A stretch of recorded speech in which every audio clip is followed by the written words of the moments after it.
આજે તમારી સાથે વાત કરવી છે બંધારણનો એવો ટોપિક કે લગભગ ઘણી બધી એક્ઝામમાં આમાંથી એકાદ માર્કની એમસીક્યુ આવતા હોય છે કે અનુચ્છેદ નંબર 32 બંધારણીય ઇલાજનો અધિકાર. અને આ મૂળભૂત અધિકાર એવો છે કે જેના રક્ષણ માટે તમે ડાયરેક્ટ સુપ્રીમ કોર્ટમાં જઈ શકો છો. બાબા સાહેબ આંબેડકર દ્વારા આ અનુચ્છેદને બંધારણનો આત્મા અને બંધારણનું હૃદય કહેવામાં આવ્યું છે. અને જ્યારે આ પ્રકારના કોઈ આ અનુચ્છેદ અંતર્ગત ઉલ્લંઘન થતું હોય મૂળભૂત અધિકારનું, જોકે આ અનુચ્છેદ પોતે એક મૂળભૂત અધિકાર છે, અને જ્યારે આ પ્રકારના મૂળભૂત અધિકારનું ઉલ્લંઘન થાય ત્યારે આ અંતર્ગત સુપ્રીમ કોર્ટ કુલ 5 પ્રકારની રીટ જાહેર કરી શકે છે. એમાં પહેલા પ્રકારની રીટ આવે છે બંદી પ્રત્યક્ષીકરણ, જેને કહેવાય ને કે હેબિયસ કોર્પસ. એટલે કે જ્યારે કોઈ વ્યક્તિની કોઈ અન્ય જગ્યાએ અટકાયત અથવા ધરપકડ થયેલી હોય ત્યારે ગેરકાયદેસર અટકાયત કરેલા વ્યક્તિને સુપ્રીમ કોર્ટ સમક્ષ રજૂ કરવા માટે સુપ્રીમ કોર્ટ આ પ્રકારની રીટ જાહેર કરી શકે છે.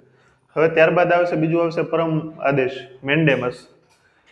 પરમ આદેશ જ્યારે એટલે કોઈ સરકારી સંસ્થા અથવા અધિકારી જ્યારે કોઈ પ્રકારના ફરજમાં નિષ્ફળ જાય, એટલે પોતે એને અનુલક્ષીને જ્યારે કામ ન કરતો હોય ત્યારે સુપ્રીમ કોર્ટ દ્વારા એવો આદેશ આપવામાં આવે, કામ કરવા માટે જે આદેશ આપવામાં આવે જેને કહેવાય છે કે પરમ આદેશ, મેન્ડેમસ. ત્યારબાદ આવે છે પ્રતિષેધ, પ્રોહિબિશન. જ્યારે સુપ્રીમ કોર્ટથી નીચેની કોઈ કોર્ટ કોઈ પોતાના અધિકાર ક્ષેત્રની બહાર જઈ અને પોતે કામ કરતી હોય ત્યારે એ કામ થતું અટકાવવા માટે, એ નીચલી કોર્ટને અટકાવવા માટે જે સુપ્રીમ કોર્ટ જે આદેશ બહાર પાડે છે જેને કહેવાય છે કે પ્રોહિબિશન. ત્યારબાદ આવે છે કે ઉત્પ્રેષણ. જ્યારે કોઈ નીચલી કોર્ટમાં કેસ ચાલતો હોય, સુપ્રીમ કોર્ટને લાગે કે એ કેસ પોતાના અંતર્ગત લેવા યોગ્ય છે અને નીચલી કોર્ટમાંથી સુપ્રીમ કોર્ટ જે કેસ ઉપલી કોર્ટમાં પોતાની પાસે લે છે એને કહેવાય છે કે ઉત્પ્રેષણ.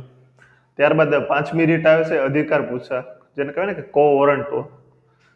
જ્યારે કોઈ વ્યક્તિ કોઈ સરકારી પદ ભોગવતું હોય તો એ સરકારી પદ કયા અધિકારથી એને મેળવ્યું છે, એ પ્રકારના અધિકાર એટલે કયો અધિકાર એને મેળવ્યો છે એ વિશે જાણકારી માટે જે સુપ્રીમ કોર્ટ રીટ જાહેર કરે છે જેને કહી શકાય છે કે અધિકાર પૂછા, કો વોરંટો.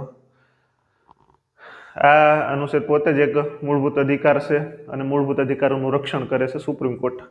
અને કટોકટીના સમય દ્વારા રાષ્ટ્રપતિ દ્વારા આ જે મૂળભૂત અધિકાર મળેલો છે 32 ડાયરેક્ટ સુપ્રીમ કોર્ટ જવાનો, એને સ્થગિત કરી શકાય છે.